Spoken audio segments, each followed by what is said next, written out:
Becoming someone with clear vision and good analytical thinking is very important. And it's me, Dela Riza Ramdhani, Bachelor of Industrial Engineering, Institut Teknologi Bandung, will tell you about my vision and my ability thinking for Antam Fresh Graduate Program 2016.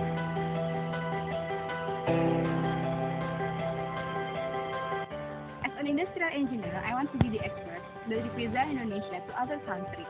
One of industries that I'm interested in is mining, and it's proven from my thesis topic. Through Antam Fresh Graduate Program 2016, I will learn many programs about mining, and it will strengthen my ability and analysis for supporting my dreams. Unlike other experts, industrial engineers are able to understand problems from various point of view, and it makes us better than others.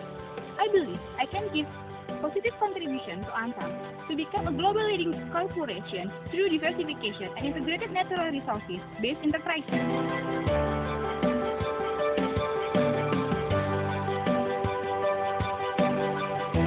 Sebagai salah satu perusahaan pertambangan terbesar di Indonesia, PT akan terus berupaya untuk mengekspansi seluruh proyeknya di seluruh Indonesia dalam menciptakan dan meningkatkan jumlah komoditas dan meningkatkan nilai tambah suatu komoditas.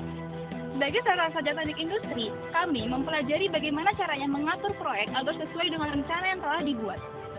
Hingga akhir tahun 2015, 4 proyek utama Antam telah berada dalam proses eksekusi, sehingga dibutuhkan suatu monitoring dan kontrol untuk menciptakan proyek tersebut sesuai dengan rencana yang telah dibuat. Hal pertama yang harus dilakukan pengontrolan adalah mengenai time management. Untuk menjamin suatu proyek selesai pada waktu yang sesuai dengan tabel di samping, maka pengerjaan setiap proyek harus dilakukan dan disesuaikan dengan milestone yang telah dibuat. Adapun milestone merupakan kumpulan aktivitas utama dalam pengerjaan suatu proyek beserta tanggal pelaksanaannya. Lalu, hal kedua yang perlu dilakukan pengontrolan adalah mengenai pembiayaan. Setiap proyek telah memiliki estimasi kosnya masing-masing ketika tahap awal proses perencanaan.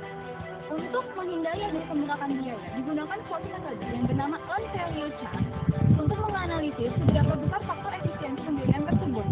Ketika proses atau biaya pengeluaran itu lebih besar dibandingkan dengan nilai yang didapatkan, maka kinerja perusahaan atau kinerja proyek dikatakan buruk. Untuk itu, saya yakin bahwa seorang sadar teknik industri dapat menjadi pilihan yang tepat untuk melakukan proses pengendalian proyek baik dari segi waktu, kualitas, dan pembiayaan. For Antam Fresh Graduate Program 2016, me, Dela Riza Ramdhani.